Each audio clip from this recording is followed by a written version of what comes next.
हम इस समय गवर्नमेंट ITI पाली के इलेक्ट्रिकल वर्कशॉप में हैं। मैं के धीरी TO इलेक्ट्रिशियन आप सभी का स्वागत करता हूं। चलिए हमारे वर्कशॉप में आज क्या हो रहा है आपको ले चलते हैं। ये है हमारा इलेक्ट्रिकल का वर्कशॉप।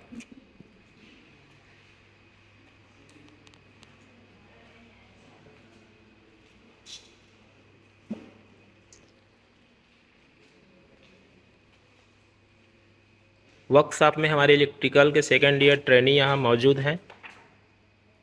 जानते हैं कौन कौन यहाँ उपस्थित है। सर मेरा नाम मेहुल है। मेरा नाम नरेंद्र है सर। और मेरा नाम शिव प्रसाद है। मेरा नाम मनीष है सर। मेरा नाम बलराज है। मेरा नाम अमृता पवार है। सर मेरा नाम उमा है। सर मेरा नाम श्रद्धा चौहान है। ओके, यहाँ पर कुछ एक्सपेरिमेंट कर रहे हैं। कौन सा एक्सपेरिमेंट करने जा रहे हैं आप लोग आज? सर हम डीसी मशीन के टर्मिनल की पहचान कर रहे हैं सर। ओके ठीक, डीसी मशीन के टर्मिनल का पहचान। डीसी मशीन के लिए क्या लिए हैं आप लोग? जनरेटर है कि मोटर है ये? सर ये डीसी कंपाउंड मोटर है सर। DC compound motor. जी सर। इसका रेंज क्या है, कितने किलोवाट का है? सर ये 2.5 किलोवाट की। 2.5 किलोवाट का। ओके, टेस्ट के लिए आप लोग लिए हैं DC compound motor. DC compound motor का क्या टेस्ट करने जा रहे हैं? सर हम टर्मिनल टेस्ट कर रहे हैं सर अभी। टर्मिनल का आइडेंटिफाई कर रहे हैं जी सर। कि डीसी कंपाउंड मोटर के कितने टर्मिनल होते हैं और कौन कौन से होते हैं। जी सर। कौन कौन से होते हैं टर्मिनल्स? आर्मेचर के 2 टर्मिनल होते हैं सर, सीरीज के 2 टर्मिनल और शंट के 2 टर्मिनल। ये डीसी मशीन के यहाँ पर आपको 6 टर्मिनल दिखाई पड़ रहे होंगे, लेकिन हमें आइडेंटिफाई नहीं हुआ है कि कौन सा टर्मिनल किसका है, आर्मेचर का है, शंट का है या सीरीज का है। इसमें तो ऑलरेडी A1 A2 दिख रहा है, लेकिन कोई भी लिखे होंगे। हमको आइडेंटिफाई करना है कि एक्चुअल में आर्मेचर के 2 टर्मिनल, शंट फील्ड के 2 टर्मिनल और सीरीज फील्ड के 2 टर्मिनल कौन कौन से हैं। किस प्रकार से इसको आइडेंटिफाई करेंगे हमारे ट्रेनी आपको बताएंगे। चलिए आप टेस्ट करके दिखाइए। पहले फर्स्ट टर्मिनल आइडेंटिफाई करने के लिए आपको क्या करना होगा?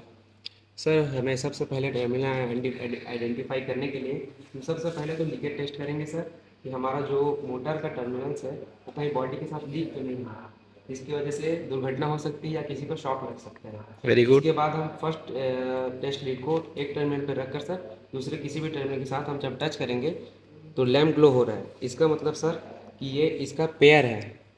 ओके, एक वाइंडिंग का पेयर है, किसी भी वाइंडिंग का पेयर हो सकता जी है। सर, ये किसी भी वाइंडिंग का पेयर हो सकता है। एक पेयर आपको कंफर्म हो गया। जी सर। ओके, और हम ये भी चेक करेंगे कि कहीं हमारा ये टर्मिनल किसी और टर्मिनल के साथ शॉर्ट तो नहीं है। इसके लिए हम एक टेस्ट लीड को हटाकर दूसरे टेस्ट लीड को वहीं पर रहने देंगे और बाकी के टर्मिनल के साथ इसको टेस्ट करेंगे।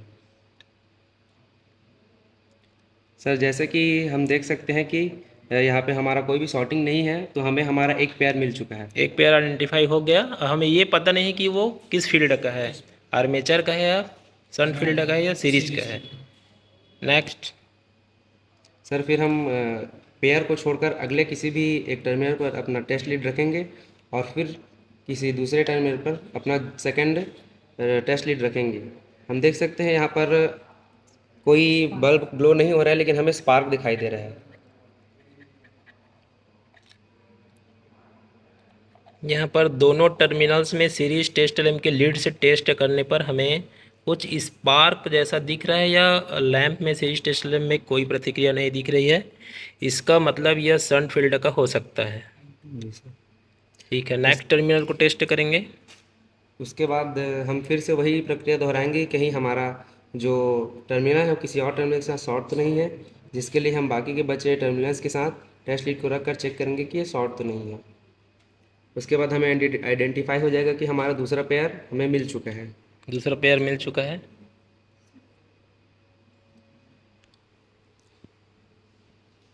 जैसा कि हमें हमारा 2 पेयर मिल चुका है, उसके बाद हमारे पास बचे सिर्फ 2 टर्मिनल्स हैं। इसका मतलब ये एक पेयर हो सकते हैं।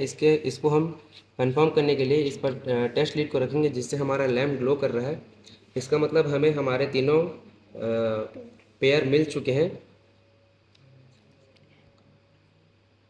तीनों पेयर आइडेंटिफाई हो गया, चूँकि हमको पता है कि डीसी कंपाउंड मशीन में 6 टर्मिनल होते हैं।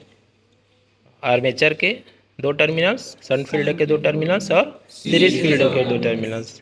तो पेयर आइडेंटिफाई हो चुका है। अब हमें कंफर्म करना है कि आर्मेचर के टर्मिनल्स कौन है और शंट फील्ड के कौन से टर्मिनल हैं और सीरीज फील्ड के कौन से टर्मिनल हैं। प्रयोग को दोबारा दोहराएंगे कंफर्म करने के लिए। अब इसमें एक सिमिलरिटी हमें दिख रही है कि जो आर्मेचर है और सीरीज दोनों को टेस्ट करने पर लैम्प ग्लो हो रही है, लेकिन ये कंफर्म नहीं हो रहा है कि कौन सा इसमें आर्मेचर का है और कौन सा सीरीज का है। ठीक है, तो आर्मेचर का कौन है और सीरीज का कौन है उसको कंफर्म करने के लिए हम मोटर का ये ऊपर वाला कवर हटाए हैं, जिधर आपको कम्यूटेटर रकर और ब्रश दिख रहा होगा, तो हम कार्बन ब्रश को हटा देंगे या कार्बन ब्रश के साथ किसी भी एक टर्मिनल से टेस्ट करेंगे। कार्बन ब्रश के साथ करिए टेस्ट।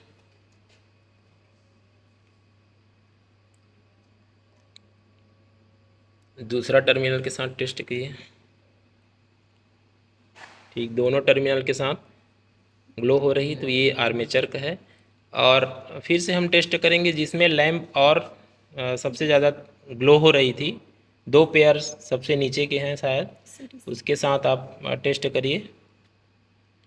एक ब्रश और एक जिसमें हम AC1 मार्किंग किए हैं और AC2 मार्किंग किए हैं, उसके साथ में कार्बन ब्रश का कोई संबंध नहीं है। That means it is clear that और above terminals 2 terminals here armature terminal. तो आर्मेचर का टर्मिनल हमने आइडेंटिफाई कर लिया है। उसके बाद मिडिल वाला टर्मिनल में एक बार और चेक करके बताइए कि मिडिल वाला जो टर्मिनल है उसमें केवल इस ध्यान से देखने पर हमें पता चल रहा है कि इसमें स्पार्क हो रहा है इसके टर्मिनल पर। और सीरीज टेस्ट लैंप का ये हमारा जो लैंप है उसमें कोई प्रतिक्रिया नहीं है, ग्लो नहीं हो रही है। ये सन फील्ड के हैं दोनों टर्मिनल्स, और नीचे वाला 2 टर्मिनल्स में टेस्ट करके बताइए। ये सीरीज फील्ड के हैं।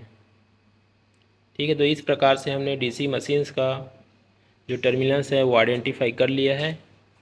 और ऊपर वाला जो टर्मिनल है वो आर्मेचर के हैं, उसके जस्ट नीचे वाला जो टर्मिनल का है ये आर्मेचर का टर्मिनल है, जस्ट नीचे वाला टर्मिनल DC कंपाउंड मशीन का सन फील्ड है, और उसके जस्ट नीचे वाला जो टर्मिनल्स है वो सीरीज फील्ड के हैं। इसमें लैंप तेज ग्लो हो रही है, आप देख सकते हैं।